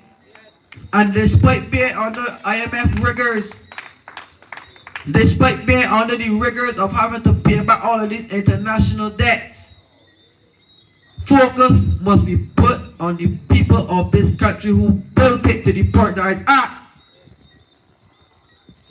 And the people who are in there now that are looking to sell it, I am saying to you that you will be out of office before you will get to sell Barbados. Barbados belongs to Barbadians and it also belongs to God.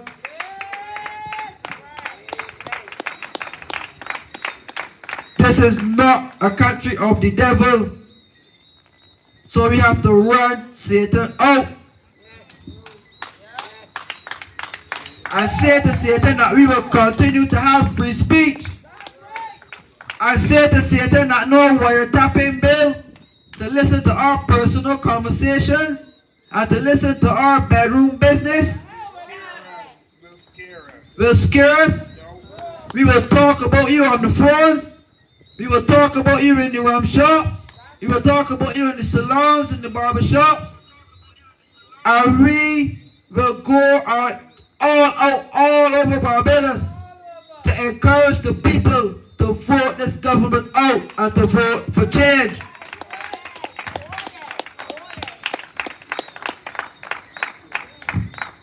So I am saying to you, Barbadians, as we land the plane, wake up, open your eyes, see that your place is being threatened, see that you're at war.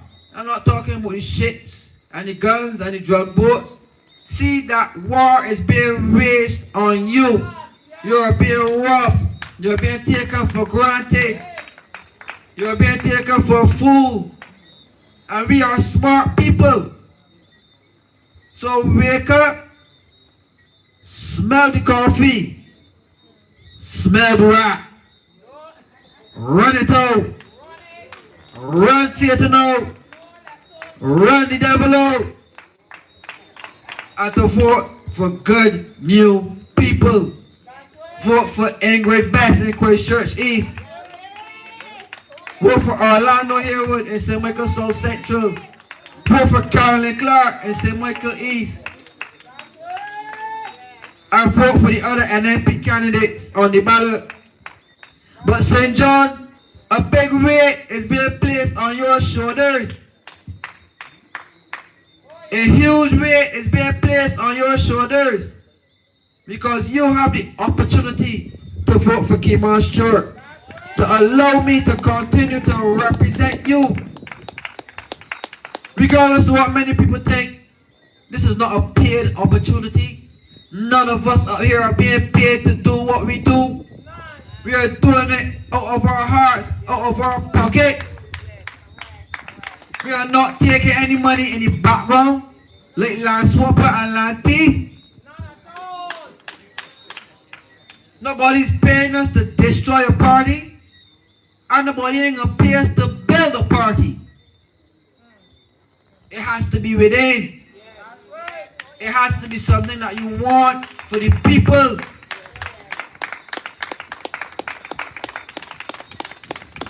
And history is going to be kind to Barbados. Because whenever our leaders get big-headed and arrogant, the people vote them out. Arrow Barrow lost government. Tom Adams lost the government. Sandy Ford lost his government. Owen Arthur lost his government. Frederick Stewart lost his government. Sahara St.John lost his government. So what immune Mia Motley from losing her government? If Kimon Stewart gets there, something he has to lose. It's true. So I am saying to you people, this is not an exercise of ego. This is not an exercise of being power hungry, as they like to accuse and say to me, a young aspiring person. If I'm power hungry, what is Ralph Dern? What is Mia Motley? What is the BLP? What is the DLP? Politics is a battle for power. So I am saying to you, come with something else. Night has set on that insult. Yes, we have to get power. Power helps the people. Why remain powerless when you can become powerful for a good reason? The people of this country will not remain powerless. And this is a message to all of the psychopaths, to all of the supporters, to all of the attackers on behalf of the government on innocent citizens of Barbados, because you're taking the lead from the government and trying to attack and destroy innocent people in this country. You're taking the lead in terms of destroying the morale and the police force. But the constant interfering in the police force by politicians. The police force had to endure the worst attorney general ever in the history of Barbados. So I am saying to the police under the NNP, that will be the best you'll be ever treated as public servants in this country. better working conditions for the police, better pay for the police, less restrictions on their personal lives is what we have for the police. Empowering them with the tools to fight crime. Not turning the police into a accounting service.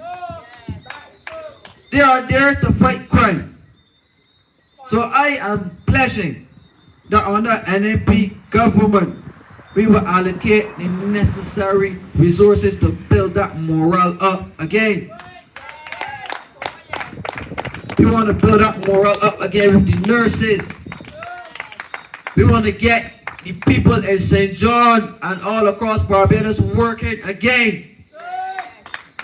But not working for slave wage and slave jobs and slave masters who then collaborate and collude with sellout union leaders. I mean sellouts like Tony Moore. Sellouts like Tony Moore. So I am saying to the people, to the workers, join up a union like the Unity Workers Union with Caswell Franklin, and to leave those other unions who collaborate and collude with the government to sell out the people. Pedigree, dog food.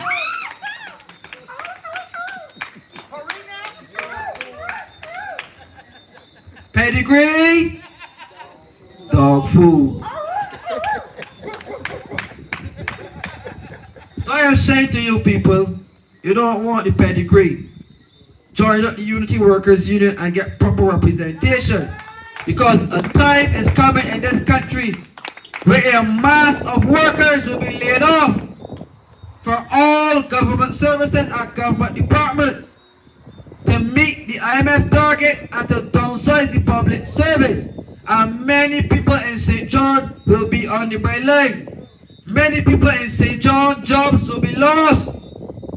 So you need to wake up right now, people in St. John, and send a firm message to the Barbados Labour Party Representative Charles Griffith and to the Barbados Labour Party Representative Ralph Dorn. St. John is not the place for either of you. One needs to go back to Christchurch, and the other has had his time. He feared the people in St. John, and now it's time to go home. So St. John, step up to the plate. We need your support. We will continue to do the work. I put myself at your mercy. When I'm lost, when or lost, I will ride out with the people of St. John as we continue to bring leadership, as we continue to bring renewal, as we continue to bring restoration to the people of this constituency and to the people of Barbados. So with that being said, I land this plane tonight. We dock the ship tonight. We run all of the rocks out. There'll be no more work for work in St. John. No more work for something.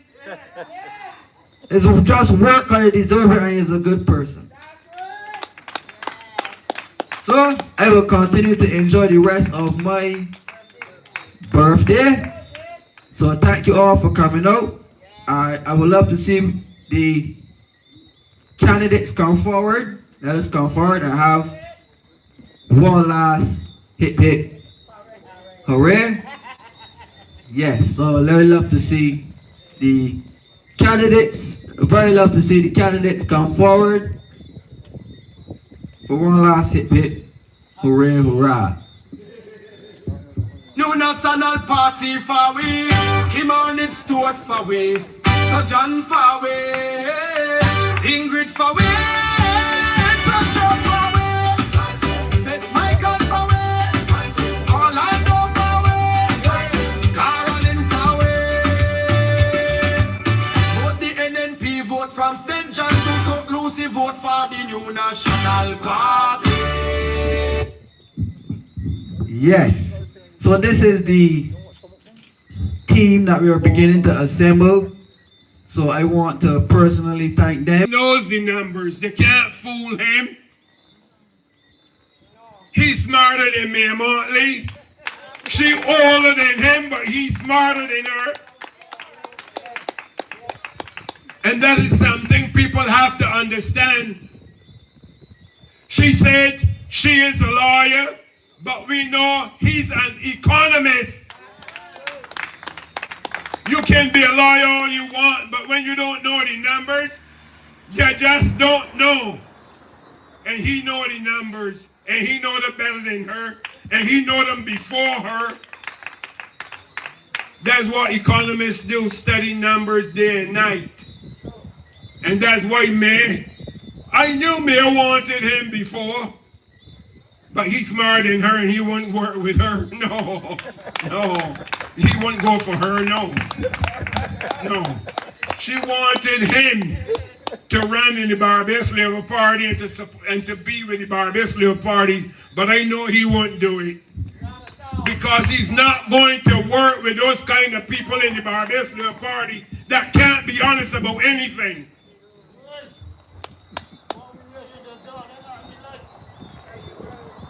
He can't work with them because they're not honest people. And when you are a Christian or becoming a Christian or Christian affiliate with Christian affiliation, you have to be honest. If not, you're fooling yourself. And that is what happens. And that is why he will not sit with them. That gives the people of St. John the opportunity to examine this gentleman. Listen to what he has to say. Sit down and analyze it for themselves. And come back to realization, you got yourself a damn good candidate in St. John. A candidate in Kemar Stewart. That is what I want St. John people to know. Those who are listening and those who will take the message beyond this point. We heard, I told you earlier that there are very dynamic speakers in the new National Party, and you get to hear them tonight. And some of them are only warming up. They're saving the blows for their constituency because a lot of them have representatives in the Barbados Labour Party that some of them never went back in the constituency. That's the truth. We were in Britain's Hill a week ago in Britain's Hill on the 26th of November. And a gentleman came up to me and said to me, he asked me a question, I answered him, and he turned and said, well, I haven't seen the representative around here for 3 years. I said, what? He said, we haven't seen the representative for 3 years around here. I said, so what are you going to do about it? The ball is in your court. He told me he will vote against her. I said, that is what people in St. John has to do tonight too. Make that same decision. Send home Charles Griffith, let him go home. Send Ralph Dorn back to Christchurch so he can get beat by a new National Party candidate. Something is wrong. They're running. They are running. Why is Ralph Dorn running? He running from Christchurch to St. John and running back to Christchurch. That running in two constituencies. If he lost St. John, he run back in Christchurch and run in Christchurch. This is the first time I ever seen any crazy. This is crazy. He running back and forth. He don't know what to do. He knew that he could get beat. He will get beat. You don't lose. You don't win when a young person, 15, 20 years younger than you running. The young people supports that young person all the time, 100% more than they supports you. And you have to understand, he has a young economist running against him. He not going to get the support. The young people going to support Kemar Stewart. They're going to stand with him and stick with him. You know what I said to Ralph Dorn? You have a seat. They give you a seat in Christchurch South, and you take the opportunity and run away from there and run up to St. John. Why are you running back and forth like a rat? You're running back and forth Christchurch and St. John when that don't make sense to me. You're elected in Christchurch. Why are you running to St. John? And telling people that somebody tell you, a gentleman tell you come and run in St. John. But you can get beat in St. John. And if you're smart, you know who you got come against you, you should run back to Christchurch. Because you're the biggest dummy I would ever know. That is dumbness. That is dumbness. Running back and forth is dumbness. You are elected by people. Why are you running away from those people and you haven't faced election yet? There's no by-election in St. John. There's no by-election in St. John. Despite how you feel, St. John still have, well, he was a Barbados Labour Party member of Parliament, and St. John has a Barbados Labour Party member of Parliament. So I'm confused as to why is he doing this in St. John. This is not good for St. John. It is not good for the people of St. John. But St. John people has a decision to make. And for me, that would be easy. I would get rid of both of them. I would get rid of both of them. Bring it home, bring it home, buddy, bring it home.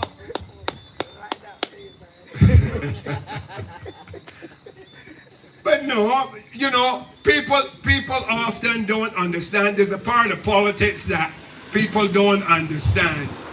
When a person come to your home and knock on your door, and you open your door and tell you, I'm the candidate for the Barbados Labour Party, I'm running in this area. And you go your way, you had an appointment and you put off your appointment to go to the polls and vote for that person come election day. And then that person walk away from the constituency to which you voted for him and come in another constituency without telling the people. The people in Christchurch South, they're angry. They're angry. He have not told them yet he can run in St. John. He have not told them he can run in St. John. And St. John people have not told him yet we want you. They have not told him we want you, so what ignorance is he doing? But that is the fever in the heads of the Barbados Labour Party. They have a fever in the head. But we will get that fever out the head at the next election. We will send them packing. We will send them packing. They must go. They got no idea. They don't understand anything. Anything they don't understand. They're confusing to themselves and to everybody else. Now, May's the leader of the party. And there are a lot of things May seems to don't understand. Bring it home, buddy, bring it home. May don't seem to understand that Ralph Dorn running in St. John. She haven't figured it out yet. You know what she haven't figured it out yet? Because none they don't do the job. They don't do their jobs. That is why she is now keeping guard in Parshland, Fair Valley, and Silver Sands. When you're a leader, you must know what your people doing.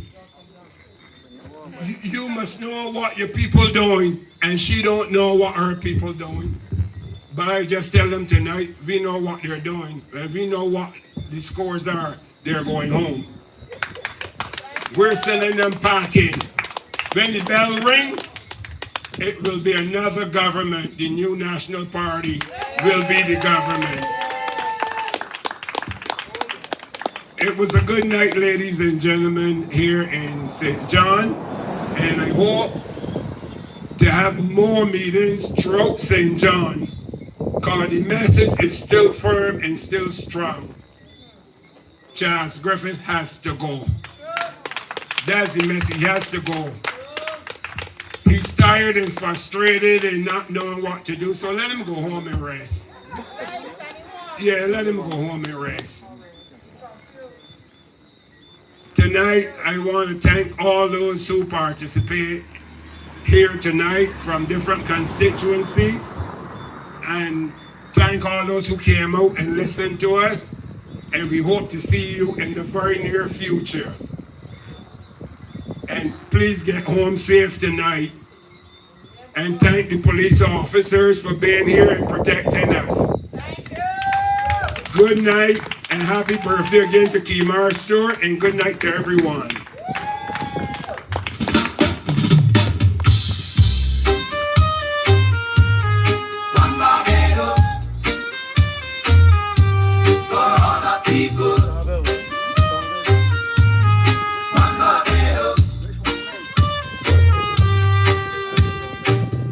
They say wait your turn, say you too young. But young people die before the song is sung, before they reach the gate, before they see the dawn. While we waiting and wait, another youth is gone. Came us to one standing with integrity, ready to lead this nation into liberty. Not captivity, but we rising free. One Barbados calling, that's the remedy. One Barbados for war.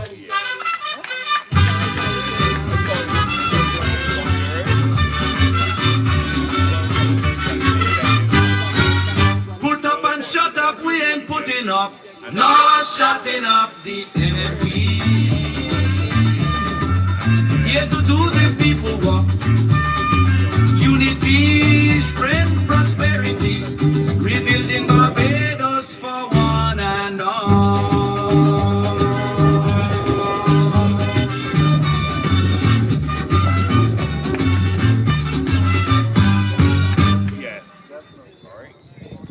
All I saw the yumpy. Shut up! Shut up and put up, we ain't putting up, no shutting up. The NNP party here to do the people work. Strength, unity, prosperity, building a better Barbados society. For one and all vote. NNP.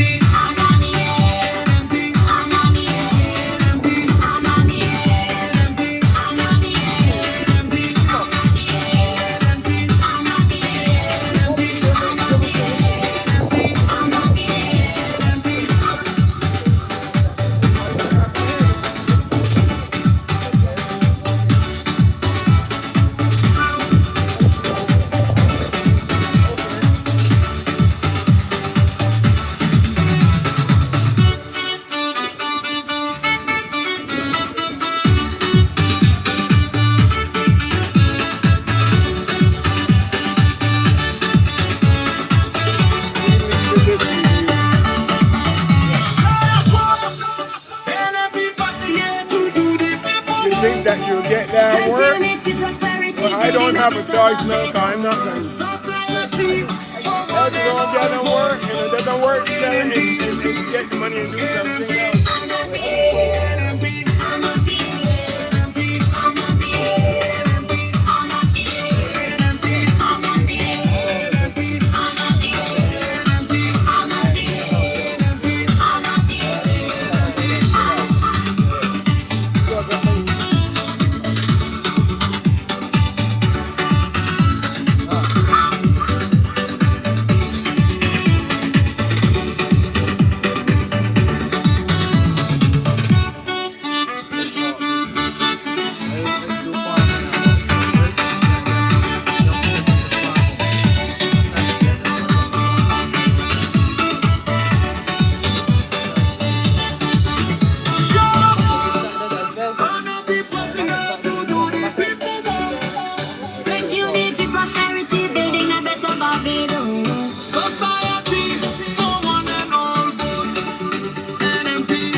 national party for we.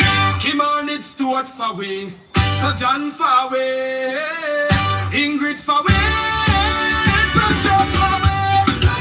St. Michael for we. Orlando for we. Caroline for we. Vote the NNP, vote from